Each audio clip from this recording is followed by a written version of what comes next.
Hello दोस्तों, last video में हमने पब्लिक इशू से रिलेटेड जो हमारी CBICDR 2009 की रेगुलेशन से रिलेटेड बातें थी वो देखी थी। अब हम देखते हैं राइट इशू। राइट इशू कौन इशू करता है? जो एग्जिस्टेड लिस्टेड कंपनियां होती हैं अपने एग्जिस्टिंग शेयर होल्डर्स को इशू करती हैं। ठीक है, कुछ बातें इंश्योर करनी होती हैं। पहली कि existing share must be fully paid up. जिन शेयर होल्डर को इशू करने से पहली बात तो फुल्ली पेड अप होनी चाहिए। ठीक है, and no right issue can be made pending conversion of debt instrument unless same benefit reserve from they. अगर कुछ पेंडिंग कन्वर्जन रहती हैं डेट इंस्ट्रूमेंट की, जो हम कन्वर्टिबल इशू करते हैं, अगर वो होने वाले हैं तो या तो हो गए या फिर उनके लिए सेम बेनिफिट राइट वाले हमने उनके लिए रिजर्व कर लिया। तो ये दो बातें तो हमने पहले इंश्योर कर ली। ठीक है, फिर हमारी एडवर्टाइजमेंट जाएगी by mode of public notice in English newspaper, in Hindi newspaper and in the regional newspaper.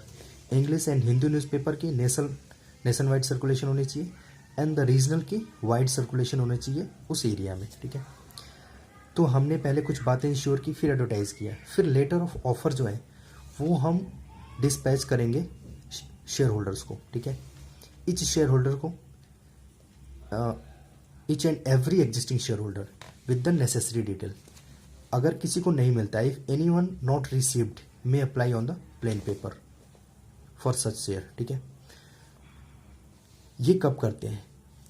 जो एडवर्टाइजमेंट होती है एंड जो लेटर ऑफ ऑफर होता है वो 3 day before the opening of issue open होने वाली है उससे 3 दिन पहले हम एज ए पब्लिक नोटिस की तरह एडवर्टाइजमेंट करेंगे और लेटर ऑफ ऑफर भी डिस्पैच कर देंगे सबको। ठीक है, उसके बाद जो इशू होती है वो ओपन रहती है मिनिमम 3 डेज से लेकर 15 डेज तक। ठीक है, अच्छा एक और बात है कि जो ये रेगुलेशन है, जो CBICDR हम राइट इशू के रिस्पेक्ट में जो पढ़ रहे हैं, ये एप्लीकेबल तभी होगा अगर इशू साइज 50 लाख या उससे ज़्यादा हो। ठीक है, ये हमने देखा right issue.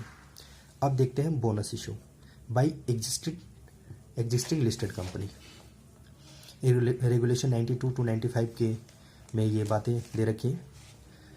All condition need to be complied for the bonus issue. ठीक है, क्या है वो? या तो आर्टिकल में परमिशन होनी चाहिए, परमिट बोनस इशू। अगर आर्टिकल मना करता है या फिर साइलेंट है, आप कह सकते हैं, अगर आर्टिकल में कुछ भी नहीं लिख रखा, फिर then share holder approval through special resolution will be required. Special resolution की रिक्वायरमेंट होती है। ठीक है, पेइंग सोर्स क्या होता है? Revenue reserve, security premium account and realise capital reserve. ठीक है, तीसरी कंडीशन क्या है? No partly paid up shares should exist. चौथी कंडीशन क्या है? No bonus issue can be made a pending conversion of debt instrument unless same benefit reserve for them, जैसा कि हमने राइट इशू में पढ़ा। पांचवी कंडीशन है कि no default in repayment of statutory employ due and repayment of the principal and interest on FD and debt instrument. इनमें कोई डिफॉल्ट नहीं होनी चाहिए इनके रीपेमेंट में। ठीक है, और क्या बातें हैं इसमें? Bonus issue once declare can not be withdraw without the consent of the share holder. एक बार इशू हो गया, it can not be withdrawn without the permission of the share holder. अब इंप्लीमेंट कैसे होती है? Bonus issue implemented in following manner with in 15 days from the board resolution. कब? If share holder approval not required, means article में provided है, and with in 2 months from the board resolution if share holder approval is required. इसका मतलब article इसके बारे में silent था तो हमने शेयर होल्डर की अप्रूवल ली, उस कंडीशन में विद इन 2 months इसको करना होता है। ठीक है, और बात क्या है? फर्दर एज पर SEBI mandate bonus issue shall be issued within 6 months from the date of board resolution. ठीक है, तो विद इन 6 months इसको हमें कंप्लीट कर लेना होता है। आप देखते हैं IDR CBICDR रेगुलेशन हम पढ़ रहे हैं, उसमें इंडियन डिपोजिटरी रिसीट के बारे में। इसकी definition 390 of the company act 2013 में दे रखा है कि IDR कौन सी कंपनी इशू कर सकती है। State that a company incorporated outside India और to be incorporated outside India, ठीक है, जब होना चाहती हैं, can issue after fulfilling the following condition. वो कंडीशन क्या है? इशू साइज आपकी 50 करोड़ या उससे ज़्यादा होनी चाहिए, ट्रैक रिकॉर्ड आपका होना चाहिए डिविजिबल प्रॉफिट का in the last 3 out of the 5 previous year. Market capitalization आपकी USD 100 मिलियन या उससे ज़्यादा होनी चाहिए in its home country. Net worth आपकी USD 15 मिलियन से ज़्यादा होनी चाहिए या उससे ज़्यादा होनी चाहिए in home country. No prohibition in the country to access capital market, वहाँ पे कैपिटल मार्केट में उसको इंटर करने के लिए कोई प्रोविजन ना लगी हो। अपने होम कंट्री में वो लिस्टेड हो। Not prohibited to issue security, security issue करने से रिलेटेड कोई प्रोविजन ना हो उसके पे। And has a track record of compliances with the security market regulator, हमारे सेबी आप कह सकते हैं। तो उसको कंप्लायंसेस उसने प्रॉपरली कर रखा हो। मिनिमम एप्लीकेशन जाएगी एटलीस्ट 20,000 की and 50% of IDR is issue to the QIB, ठीक है। ये तो हो गया हमारा इंडियन डिपॉजिटरी रिसीट के रिस्पेक्ट में। अब देखते हैं हम अपना next last topic private placement, जिसमें हमने 3 बातें कवर करनी है, ठीक है। पहली चीज़ प्रिफरेंशियल इशू, ठीक है। इसका मीनिंग क्या होता है, जैसे हमने पढ़ा था अलॉटमेंट टू सर्टेन कैटेगरी, ठीक है, क्लास ऑफ पर्सन। कंडीशन क्या फुलफिल करनी होती है इसकी, पहले तो स्पेशलाइजेशन की ज़रूरत होती है। Security must be held in dematerialise form, ठीक है। और पैन ऑफ द अलॉटी होनी चाहिए जिनको भी हम कर रहे हैं प्रेफरेंस बेसिस पे। प्राइसिंग कैसे की जाती है, 26 वीक को बेस बनाया जाता है। अगर कंपनी लिस्टेड है for more than 2 weeks but less than 26 week, तो उसकी प्राइस क्या होगी, shall not be less than, means at least, कम से कम, higher of average of weekly high and low prices of actual listing.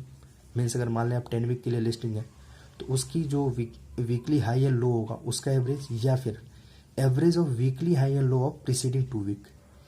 आज के डेट में करें और लास्ट के 2 वीक का जो हाई एंड लो का एवरेज होगा ये, या इस एवरेज में जो भी हाईएस्ट होगा एटलीस्ट उतनी प्राइस हमें रखनी है। अगर लेस देन 26 वीक में लिस्टेड है तो एग्जैक्टली अगर 26 वीक के लिए लिस्टेड है, फिर हम जो प्राइस फर्स्ट केस में कैलकुलेट किए हैं इसको रिकम्प्यूट करेंगे और डिफरेंस जो होगा वो अलॉटी से फिर मंगाया जाएगा जिनको हम अलॉट कर रहे हैं, ठीक है।